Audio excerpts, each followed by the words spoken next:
Next fireside chat is on security crashes can be fatal for brands. There have been many security crashes in the digital world where personal data of millions of consumers was found lying on websites unattended. It can be extremely dangerous for consumers as hackers can do a lot of tricky things with such data. We have invited our guest speakers to discuss the issue. I would like to invite editor ET Brand Equity, Prasad Sangameshwaran, to moderate this conversation. Over to you, Prasad.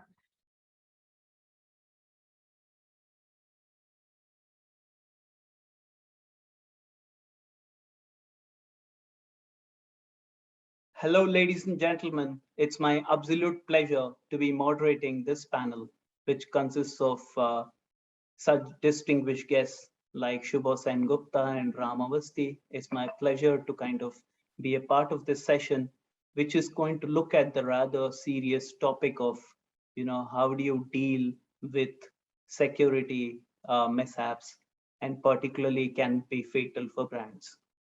Um, when this topic came before me, it actually took me some years back, probably a decade and a half back, when there had been a huge terror attack in India.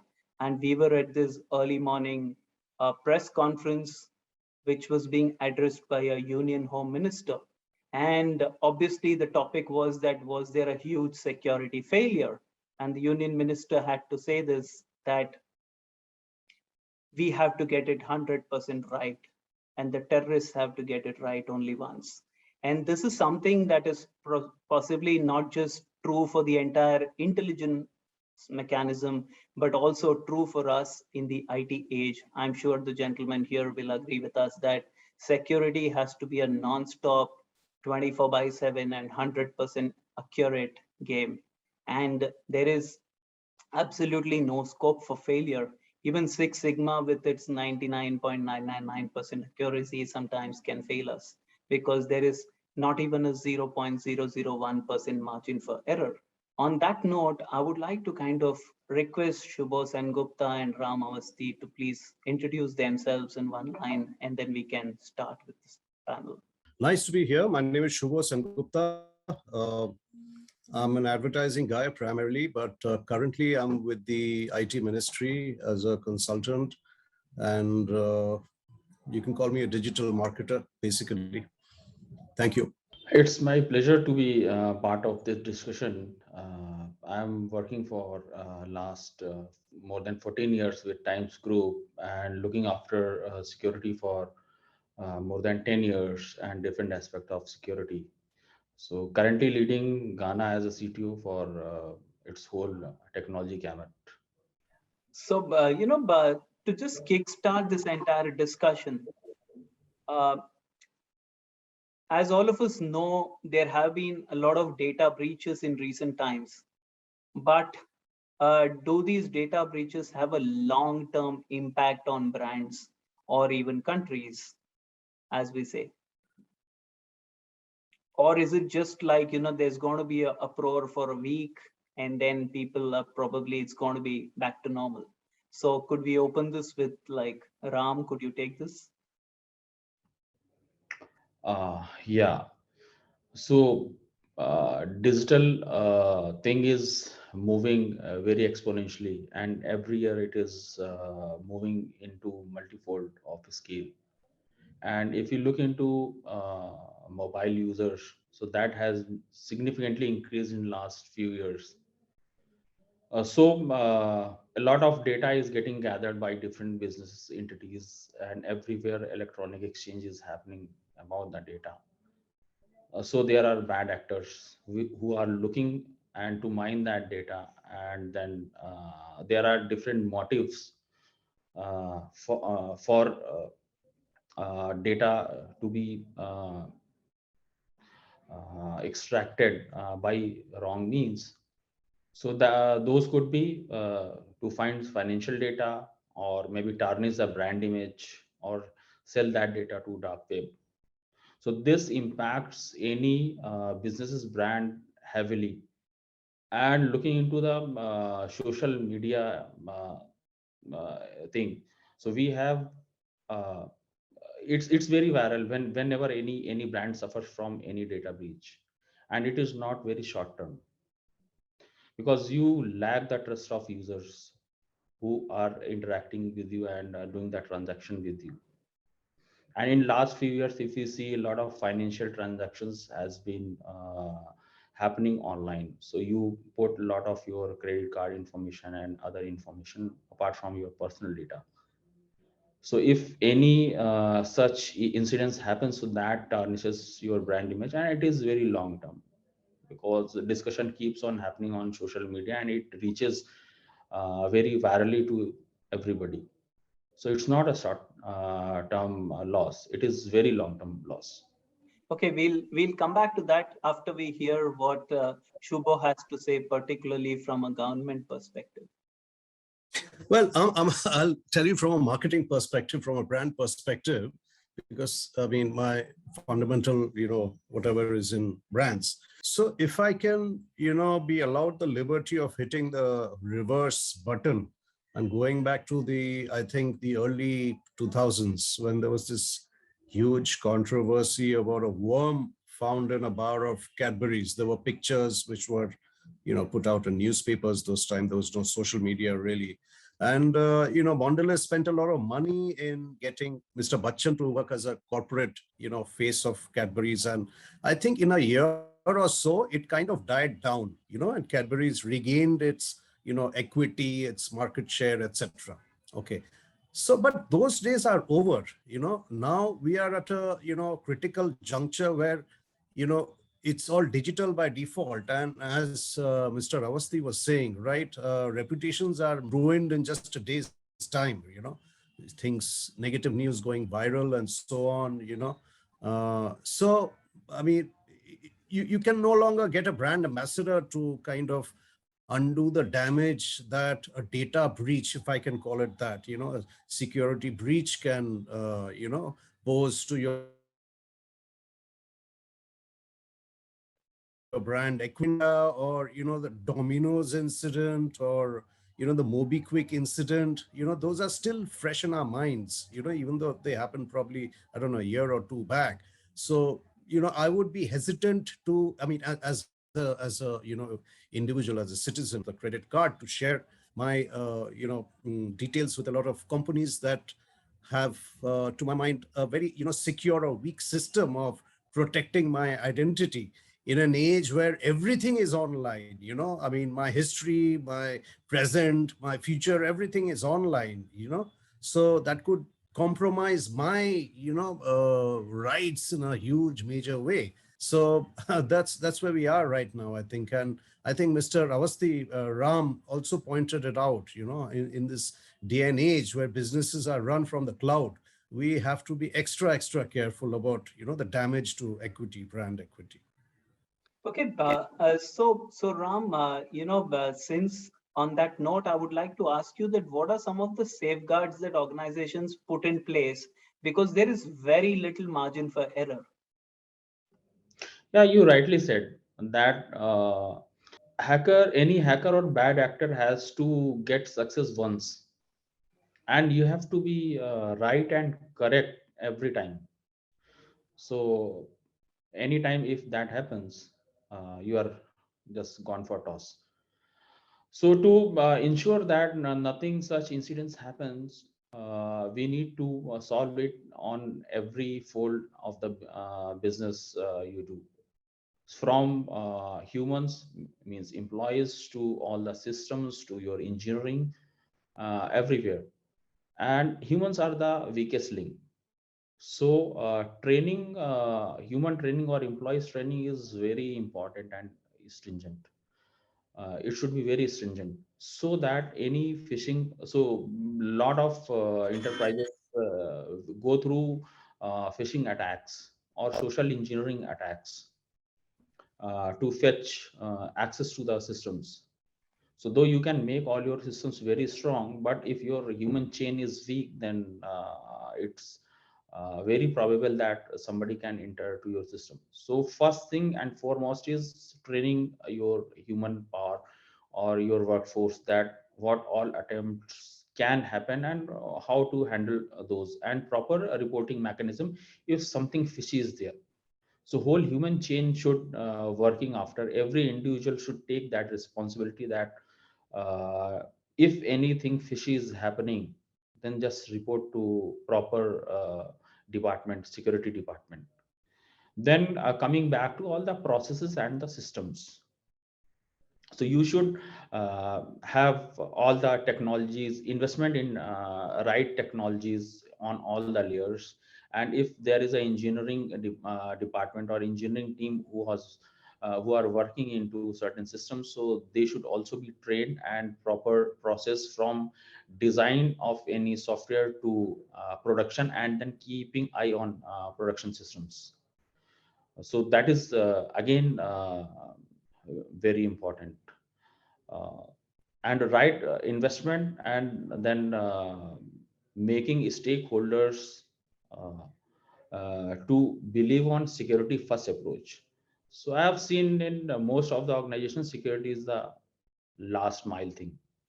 But before starting any new business initiative or anything, security should be the first. Security as a culture, it should be adopted. It can't be ad hoc thing which comes in somewhere within the process. So looking into all those things, and then proper audit mechanism, maybe certain white hat hackers, deploying certain white hat hackers which keep on looking into the vulnerabilities into your system. Also monitoring the dark web. So if any such clue or sensor data is coming that something is found within the dark web, so then you can immediately work on remediation. So in my opinion, these should be there: the strong process, proper training, investment on technologies, and proper audit trail, and having certain bug bounty kind of programs, so that can help to make your systems secure and strong. And Shubho, if I could ask you that, is this also the age when businesses need to really work a lot more closer with regulators and governments? Because at the end of the day, the impact on the ecosystem is so much more. It is not just about the brand coming under attack, right? It's also about the future of digital payments and digital security, which consumers start to kind of. So is there a larger responsibility than just brands? So I like your question, Prasad, and my answer is of late. There's been, I mean, especially in the last year or two, there's been a ever since data has become suddenly so critical to the survival of large corporates and even smaller companies. There's been I get the feeling that companies kind of hold on to the data, and the public doesn't generally know what's happening with the data. There's a lot of distrust and suspicion about why companies want so much data. I mean, if you download a simple app, they want to know, well, everything, including where you buy your vegetables, right? So things are kind of changing. Things are becoming a little more transparent, and there's a lot of discussions, to use a diplomatic word, between, certain corporates and the government to make things a little more, transparent and open than they are at present. And I'm sure, these discussions will benefit the end consumer as we move on. And Thanks. are there any steps that have already been taken to kind of work closely with large brands, which can skin in the game? Yeah, I think you are aware of these discussions in the in newspapers and the mass media. I think it's pretty open at the moment, and it would be not very wise of me to jump in and start putting down my opinions. But I think these discussions are all for the better, and things are going to change a lot in the next year or two. Especially as I said a little earlier, it's the age of work from home, or a certain hybrid model. There are businesses that live in the cloud. So in this kind of environment, data protection is so critical to the survival of the brand. And of course, the doing justice to the consumer who trusts the brand. Okay, and Ram, you spoke about the increasing role of white hat hackers to prevent these early. And also you made a very interesting point that it has to be a security first organization rather than, which actually takes us to the physical world, right? Wherein you enter an office, is the security guard that you encounter first. So, my question here is that are we kind of uh, looking at data security from a very, very holistic perspective? Do white hat hackers come into the play only when things start going wrong, or are they monitoring it 24/7? Yeah, so instead of being reactive, because when you start reacting, till that time, a lot of damage has already happened. Or maybe sometimes on very later stage, you find out that something wrong has happened. So it should be 24/7, and at every step, uh, those experts whom we are calling white hat hackers, so you should deploy them and take their help to ensure that everything is intact. And every day, a lot of agile development is happening within the businesses and engineering. So you today, whatever is secured, not necessarily in next deployment it is there. So there could be certain gaps which can go to production. So Okay. that it should be continuous effort. Okay, fair enough. But if we studied the trend of data breaches over a period of time, um, have have you as expert been able to identify the points at which data got breached? Was it because the organization being kind of careless, or was it disgruntled employees? What have been the potential kind of sources of data breaches? So most of the time failure within the process, or certain very silly looking mistake done by any developer or infrastructure management team. So I won't take the name, but 2 years back, certain cab hailing service, so their data has been breached. And what was the reason? The reason was that they had taken certain backup of data, and access security key was also shared accidentally within the public environment in certain public source code repository. And from where these bad actors got access to that key, and then just got the whole amount of that data. So employee factor is one, but most of the cases which we found, certain uh, breakage happened within the process, or certain silly mistake that led to very large data breaches. So it's often the small, silly mistakes that lead to large calamities, right? That's Yeah, what we are essentially. yeah.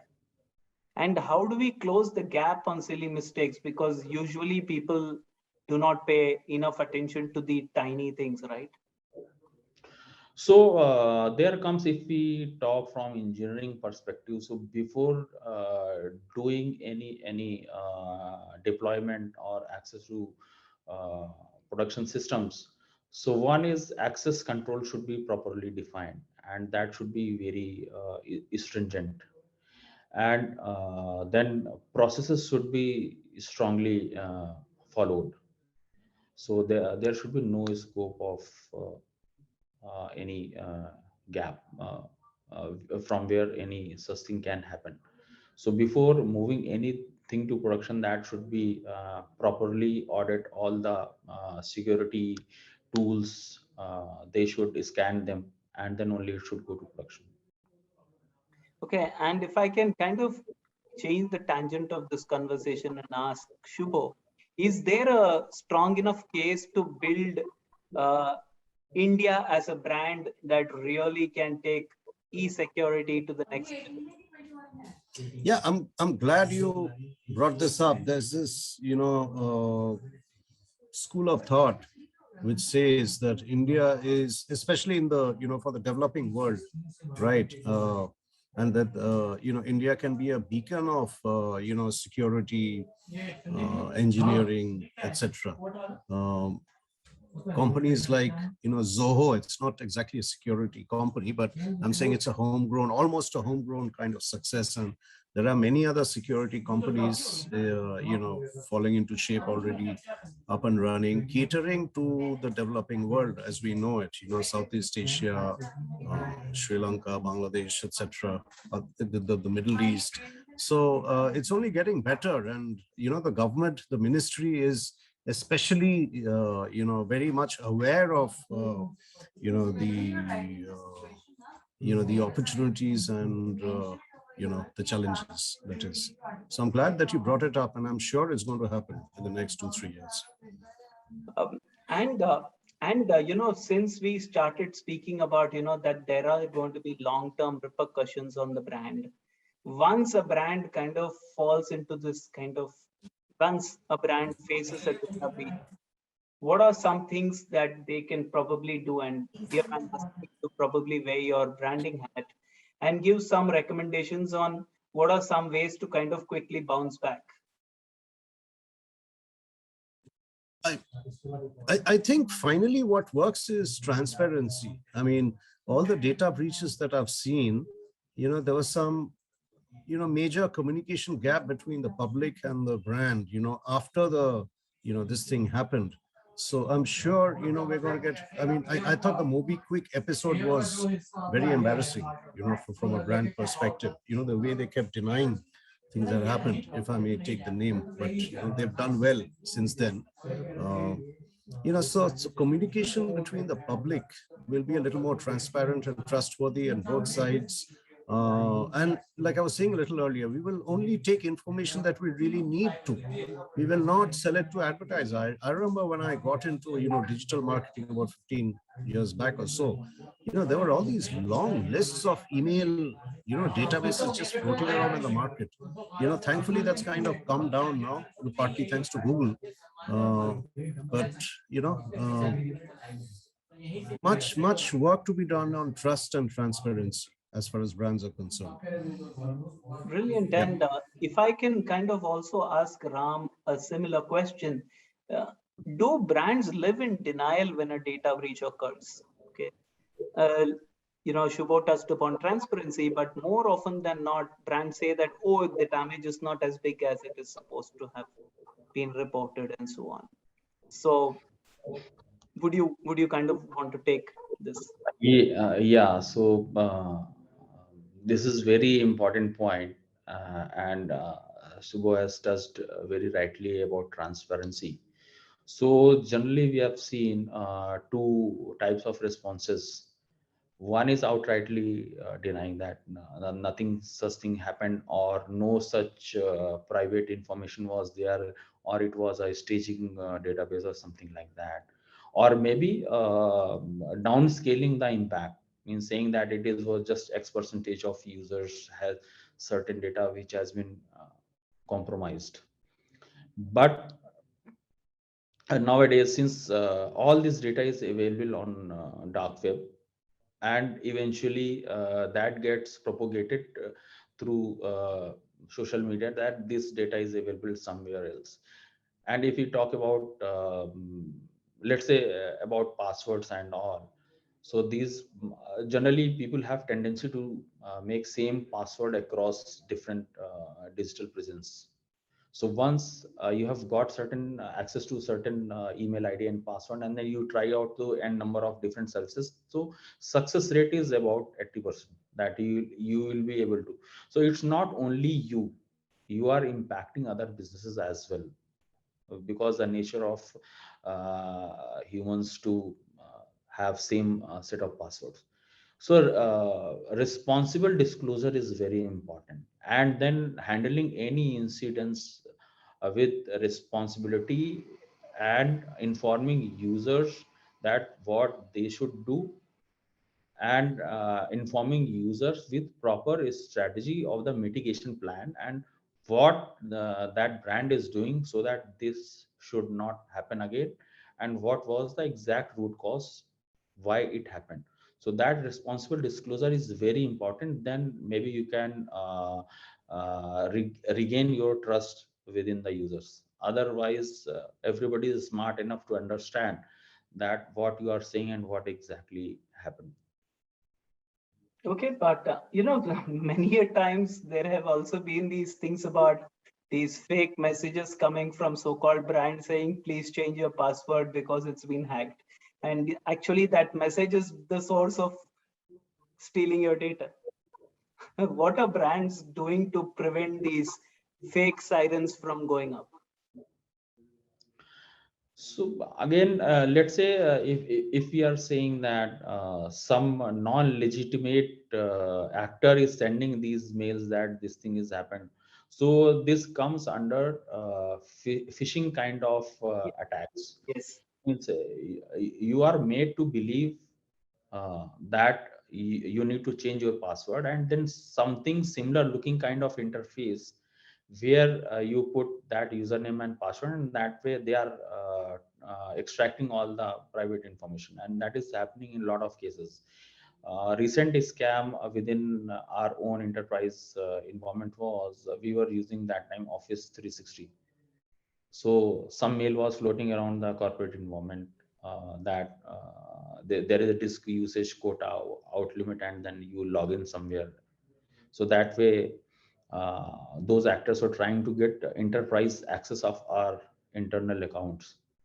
So within your enterprise environment, proper security tools which can identify that these all are phishing attacks, and then blocking then and there itself, or raising a red alert. So that should be there, and then even companies or businesses should deploy tools which keep on crawling and scanning complete web, so that they can find out, and there are tools available which can find out that certain activities happening somewhere in the web, so that you can take proper corrective measures.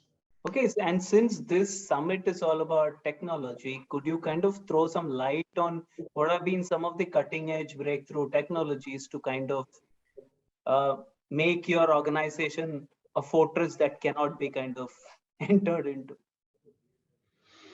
Yeah, sure. So right now, if we look into certain attacks in last 2 3 years, so one is phishing anyways is there, so which tries to get on information about users and gain the access control. Second one is ransomware. Ransomware is again big one, which tries to deploy certain ransomware within your corporate environment, and then it encrypts and then asks for ransom. So deploying certain deception based technologies uh, which will identify that certain signal that somebody is trying to get into your system, to identify, let's say, Active Directory, if there is a centralized authentication system. So what you do is you have a fake deception machines are there, and then that hacker will get into that environment which is not near to your production environment, and eventually it will generate an alert, so that you can find out somebody was trying and get into that fake pseudo environment, and he or she got access to that one, and then you can find out what was the pattern and how to do that. And then next generation firewalls are also there, so every user has certain pattern of using any service. So let's say if we talk about any e-commerce, so general workflow is that you search for certain product, then you add it into your cart, and then you go into your payment system. If somebody is again and again from somewhere trying to get into your, let's say, payment system only, so that is unusual behavior. So using those signals and those models also, you can find out that this is not a legitimate usage of the system, so then you can block from there. And same goes for employees also, that from which machine, which location, what time. So a lot of AI enabled technologies can be deployed, which can keep on doing.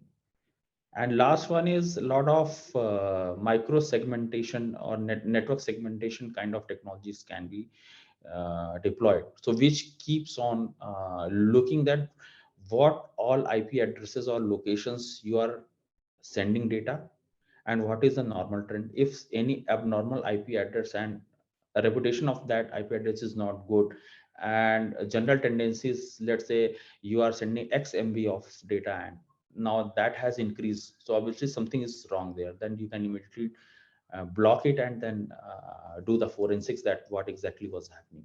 So using these kind of technologies, we can make our systems and want very secure. Amazing.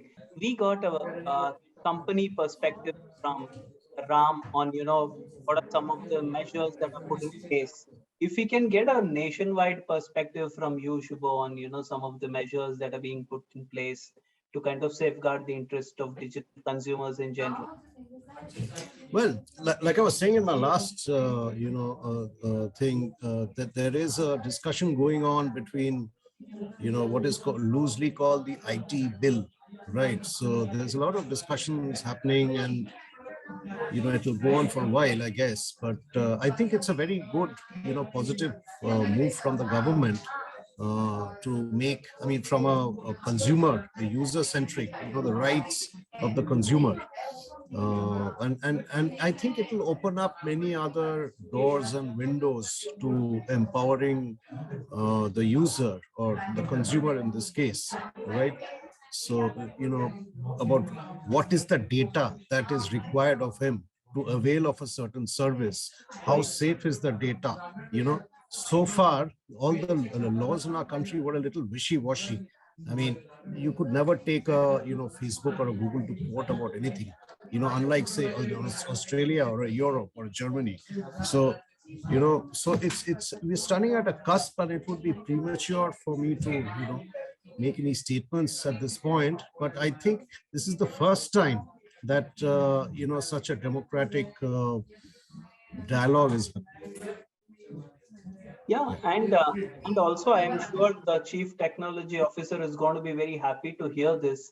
We often think that security or avoiding data breach is the responsibility of the tech teams, but isn't it binding on each one of us, either as consumers or as employees or stakeholders, to ensure that the breach doesn't happen at our end? So what are companies slash nations doing to evangelize this entire thing about how to safeguard your data?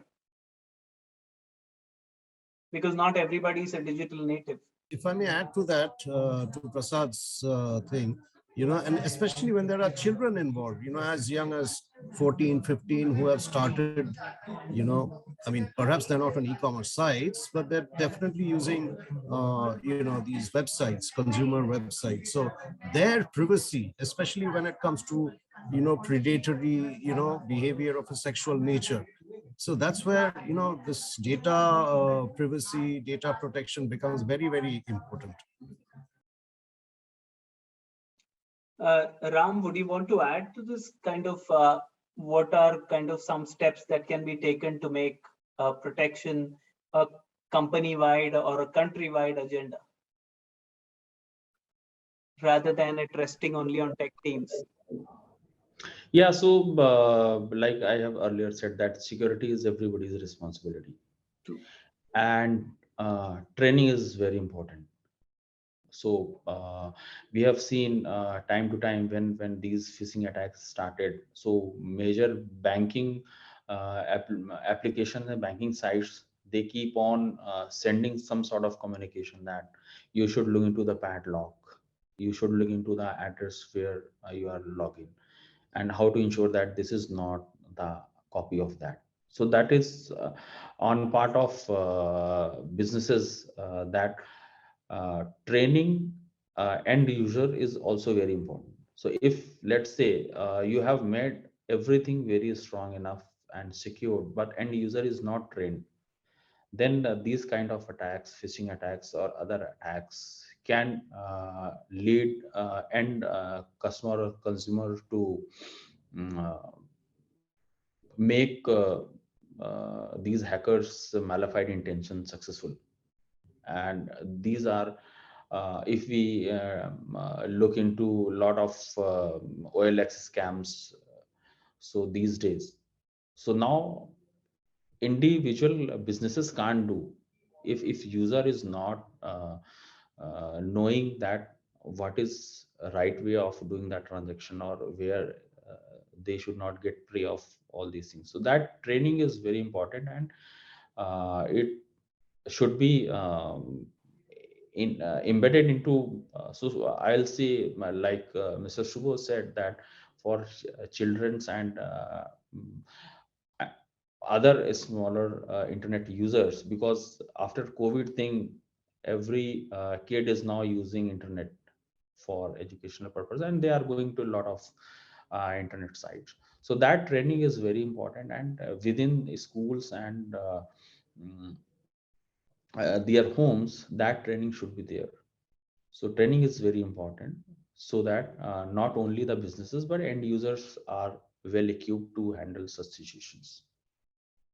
Okay, and last and final question before we wrap it up is, are we also, are corporations at large also kind of having this uh, myopic view, if I may say so, that, my industry is not as much as risk as probably the financial sector? Is that also kind of going to, because like you mentioned sometime earlier in the conversation, that the hacking can actually have a dominoes effect. You can act, and I don't mean the pizza chain, but it can have a domino effect where, one brand can be hacked into, but it can eventually result in several industries facing the same brunt. So are associations, or maybe nationwide associations, also taking this up as an agenda, that every company that has a digital footprint or is enabling digital transactions actually ring fences itself in a very secure manner? And it's not just the responsibility of the payment service providers.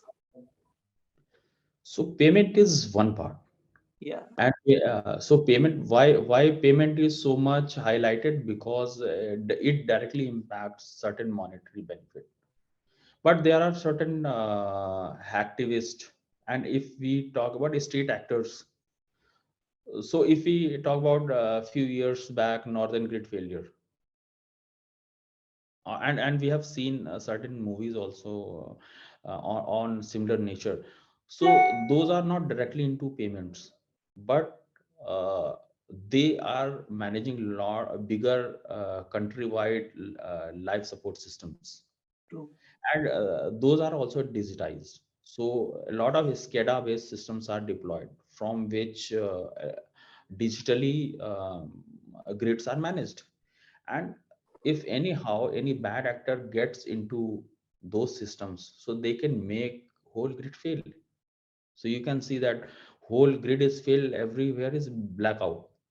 Or if we talk about big hospital systems, so their oxygen supply is again controlled by certain SCADA based systems. So if somebody gets into those systems, so you can assume that how many lives are at risk. So same thing happened if we talk about one of the major oil refinery in Middle East. So certain hacktivist group was after them, and they had air gap system. Air gap system is nothing, no internet connectivity directly. But then also these hacktivists managed to make that refinery went down for 15 days, and they need to replace whole IT systems, and big kiosk $1 billion of loss within 15 days. So how do they manage? They tried all the social engineering thing, and they deployed certain malware injected pen drives within the driveway of the employees, and certain, and that was a gold plated pen drive, so that attracted human attention. So certain employee, so they just threw those pen drives within the driveways. Somebody from that particular department which was behind air gap system picked that drive and inserted into that machine.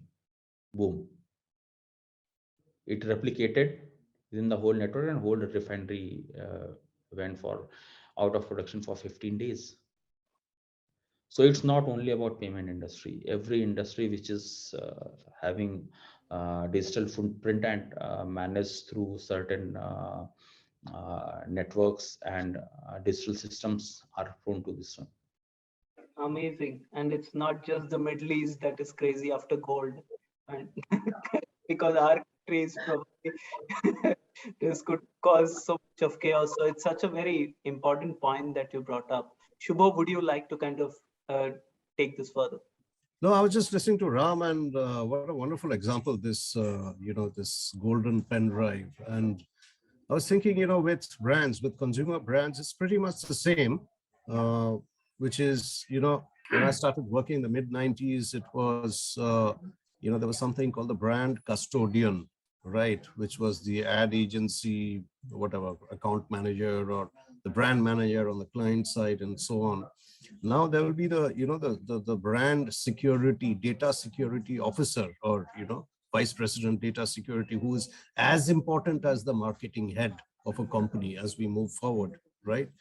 And yeah, so and it's all for the good, the equity, the reputation, the trust of a brand, which can take, for brands like Coca-Cola, a century, more than a century to build, can just be endangered in, a couple of hours of a short film going viral on the net, which is fake to start with, right? So here is where you need a, really good, data forensic guy to kind of preempt these things happening.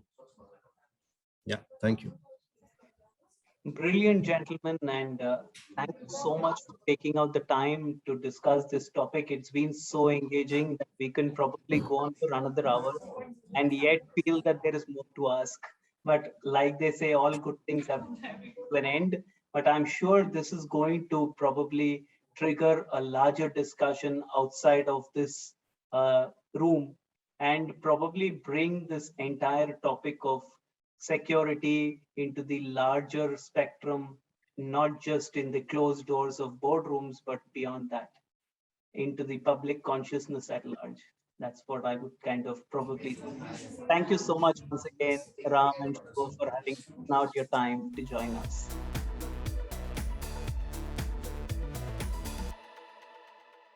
Thank you everyone for sharing deep insights. A lot of learnings to take away from this. Now we'll move ahead. Stay tuned, ladies and gentlemen.